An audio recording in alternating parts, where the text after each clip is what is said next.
Hello friends, welcome to our YouTube channel future classes. दोस्तों, मैं राहुल आप सभी का अपनी इस वीडियो में स्वागत करता हूं। फ्रेंड्स, आज पूरे दिन आपने बहुत सारे चैनल से जो भी टीचर्स रेलवे एग्ज़ाम्स को कवर करते हैं, उन्होंने आपको आज सूचना दे ही दी होगी कि कुछ जो कांस्टेबल एंड एसआई के जो आपने देखा होगा, जो आपके पद आए हुए थे, कुछ 4208 पद कांस्टेबल में थे एंड एसआई में आपका 452 पद थे, जिसमें कि आपने देखा कि ये जो टोटल था वो आपका 4660 वैकेंसी बन रही थी। तो दोस्तों, जैसे कि बहुत सारे लोगों ने इसके बारे में संपूर्ण आपको जानकारी दे दी होगी, लेकिन मैं यहाँ पर आपको इसके बारे में थोड़ा सा डेप्थ में बताऊँगा और ये भी बताऊँगा कि इस तरीके का कोई भी नोटिफिकेशन फ़िलहाल रेलवे और मिनिस्ट्री ने नहीं निकाला हुआ है। ठीक है, तो पहले मैंने आज पूरे दिन इसको देखा, देन वेरीफाई होने के बाद मैं ही आपके सामने आया हूँ वीडियो लेके। फर्स्ट ऑफ ऑल मैं आपको चलिए इस भ्रम से ही आपको जो है दूर करे दे रहा हूँ कि ये ऑफिशियल नहीं है। देखिए, ये आपका मिनिस्ट्री ऑफ रेलवेज़ का पीआईबी की जो ऑफिशियल ट्विटर अकाउंट है, वहाँ पर अभी थोड़ी देर पहले ही ये जो है ट्वीट आया है, ministry of Railways has not issued any such job notification. तो ये जो आपका पीआईबी है, ये इसी बात के लिए बोल रहा है अपने ट्विटर अकाउंट पे कि जो रेलवे है उसने इस तरीके का कोई भी जॉब नोटिफिकेशन नहीं निकाला है, जैसा कि आपके पूरी तरीके से हर जगह सर्कुलेट हो रहा है। देखेंगे आप, हर टीचर्स ने जो भी मोस्टली कवर करते हैं रेलवेज़ को, उन्होंने अपनी अपनी वीडियो में बता दिया है कि इस तरह की वैकेंसी कांस्टेबल में एंड एसआई में आई हुई है। देखिए दोस्तों, मैं यहाँ से आपको क्लियर कर दूँ कि कोई वैकेंसी अभी फ़िलहाल नहीं है, बट हो सकता है फ्यूचर में जल्दी आपको इस तरीके की वैकेंसी देखने को मिल जाए। ठीक है, तो चलिए कोई बात नहीं है, अभी इस समय ये फिलहाल ऑफिशियल नहीं है, ये फेक है, बट हम इसके बारे में थोड़ी डिटेल से जानकारी ले लेते हैं कि इस तरीके की अगर वैकेंसी हमारे सामने आती है तो उसमें क्या क्या हमारी रिक्वायरमेंट्स होंगी, क्या क्या हमारा सिलेक्शन प्रोसेस होगा। तो फर्स्ट ऑफ ऑल चलते हैं एलिजिबिलिटी पर कि आप इसमें कौन कौन लोग आवेदन कर पाएंगे। तो देखिए, एलिजिबिलिटी ऑफ कैंडिडेट्स, तो जो भी सबसे पहले यहाँ पर दिया हुआ है कि जो भी लोग आपके जो है इंडिया सिटीजन होंगे वो आपका फिल कर पाएंगे। ये सभी लोग इंडिया से ही होते हैं, तो मोस्टली वही फिल करते भी हैं जॉब के लिए। तो यहाँ से आप देखेंगे जो कांस्टेबल का जो आपका क्राइटेरिया होता है वो 18 से 25 तक होता है, बट इस बार मोस्ट प्रोबेबली जो आपका नोटिफिकेशन होगा उसमें 3 ईयर्स का जो एज रिलैक्सेशन है वो आप लोगों को मिलने वाला है। तो यहाँ 18 से 25 ना होकर 18 से 28 तक आपका मैक्सिमम एज जाने वाला है।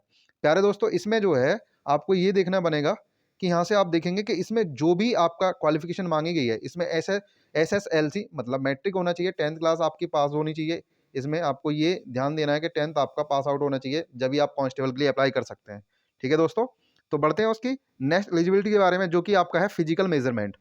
प्यारे दोस्तों, फिजिकल मेजरमेंट में मैं आपको बता दूं यहाँ पर, देखिए फिजिकल मेजरमेंट में क्या होता है कि आपको लंबाई कितनी चाहिए इसमें, और जो आपका सीने की जो नाप होती है उसमें किस तरीके से आपको मांगा जाता है। तो आप देखेंगे जनरल और ओबीसी के लिए जो मेल कैंडिडेट होंगे उनकी जो माप है वो है 165 सेंटीमीटर एंड फीमेल की 157 सेंटीमीटर। एससी एसटी के लिए आपको देखेंगे 160 सेंटीमीटर और फीमेल में 152 सेंटीमीटर। बॉयज़ के लिए जो चेस्ट का एक्सपेंशन होना चाहिए वो 5 सेंटीमीटर का नेसेसरी है। आपको विदाउट एक्सपेंडेशन 80 सेंटीमीटर एंड एक्सपेंडेशन के साथ में 5 सेंटीमीटर का फुलाव के साथ में 85 आपका सीना होना चाहिए। ठीक है दोस्तों, बढ़ते हैं नेक्स्ट इसका प्रोसेस, जो कि एग्जामिनेशन फीस है। तो प्यारे दोस्तों, आपको भी सबको पता है कि रेलवे के मोस्टली जो एग्ज़ाम्स हैं उनकी एग्जामिनेशन फीस जो है वो 500 रुपीज़ रखी जाती है, जैसे कि इसमें भी आपका रहने वाली है। तो 500 रुपीज़ हो जाएगा यहाँ पर उन बच्चों के लिए जो कि आपका जिनकी जो ईबीसी है, इकोनॉमिकली वीकर सेक्शन, ईडब्ल्यूसी होता है, वो ईडब्ल्यूएस होता है, सॉरी। तो जो लोग इस तरीके के जो है क्राइटेरिया फिल नहीं करते हैं, उन लोगों के लिए जो फीस होती है वो 250 रुपये होती है, और बाकी लोगों की फीस जो होती है यहाँ पर 500 रुपये रखी जाती है। तो बढ़ते हैं नेक्स्ट प्रोसेस के बारे में। देखिए दोस्तों, इसका जो रिटन एग्जामिनेशन का जो प्रोसेस होता है वो सीवीटी मतलब कंप्यूटर बेस्ड एग्जामिनेशन होता है इसमें। तो फर्स्ट ऑफ ऑल इसमें आपका जनरल जो अवेयरनेस से क्वेश्चंस आते हैं, यहाँ पर जो जनरल अवेयरनेस से क्वेश्चन आते हैं वो प्यारे दोस्तों बहुत बड़ा मेजर पार्ट इसमें रखा गया है। जो कि है 50 मार्क्स का। जनरल अवेयरनेस से कितने क्वेश्चन मिलेंगे आपको? 50 मार्क्स के क्वेश्चन मिलेंगे, मतलब 50 जो क्वेश्चन है वो आपको मिल जाएंगे यहाँ पर जनरल अवेयरनेस से, जिसमें बताया गया है question will be aimed at testing the candidate general awareness of the environment around him and its application to society. तो इस तरीके से आपको यहाँ पर देखा जाए तो जो आपका पर्यावरण है और आसपास में जो भी आपके सराउंडिंग में चीज़ें हैं उनसे आपके क्वेश्चन मिल जाएंगे। आपका जो है इंडियन हिस्ट्री से, कल्चर से, आर्ट से, ज्योग्राफी से, economics, general polity, Indian constitution, sports and general science. Then उसके बाद में आपका अर्थमेटिक होगा, ठीक है। आपको अर्थमेटिक के सारे चैप्टर्स यहाँ पर डिटेल्स में बताए गए हैं। और उसके बाद में आपका जनरल इंटेलिजेंस, मतलब आपका ये हुआ कि 35 क्वेश्चन जो है वो मैथ्स से बनेंगे, 35 आपका रीजनिंग से बनेंगे, तो 70 हो गए, 35 ये क्वेश्चन हो गए मैथ्स और रीजनिंग के, और 50 क्वेश्चन हो गए आपके जनरल अवेयरनेस के। तो टोटल 120 मार्क्स के क्वेश्चन बनते हैं, जो कि आपको 90 मिनट्स में करने होते हैं। और यहाँ पर 1/3 की नेगेटिव मार्किंग भी होती है। कितने? 1/3 की नेगेटिव मार्किंग भी मिलती है आपको। और एक क्वेश्चन को करेक्ट करने पर आपको 1 मार्क्स दिया जाता है। तो दैट मीन्स 1/3 की नेगेटिव मार्किंग के साथ में यहाँ पर 90 मिनट्स में आपको 120 क्वेश्चंस सॉल्व करने होते हैं, ठीक है दोस्तों। उसके बाद में हमारा जो नेक्स्ट स्टेज आता है वो आता है आपका पीएमटी और पीएचटी, जिसमें आप क्या है जो बॉयज़ हैं, बॉयज़ के लिए देखिए, बॉयज़ के लिए जो है वो आपका क्राइटेरिया ये रहता है कि बॉयज़ जो होते हैं, बॉयज़ कांस्टेबल, उनके लिए आपको देखना है कि जो रेस होती है वो 1600 मीटर की होती है, मतलब 1600 मीटर 5:45 में पूरा करना होता है। अच्छी खासी रेस मानी जाती है 5:45 की, ठीक है। तो आपको पता होना चाहिए कि अगर आप कांस्टेबल के लिए अप्लाई करते हैं तो इसमें आपको जो है कम से कम कितना भागना पड़ेगा? 5:45 में 1600 मीटर भागना पड़ेगा। और फीमेल्स के लिए बात करी जाए तो 3 मिनट और 40 सेकंड आपको मिलती हैं। जो मेरी बहनें हैं उनको सबको 800 मीटर्स की जो है रेस मारनी होती है 3 मिनट और 40 सेकंड में। यहाँ पर जो लॉन्ग जंप होती है बॉयज़ के लिए वो 14 फीट होती है। कितनी होती है? 14 फीट होती है। और हाई जंप 4 फीट होती है। और गर्ल्स के लिए 9 फीट लॉन्ग जंप होती है, और ये जो आपकी हाई जंप होती है वो 3 फीट होती है।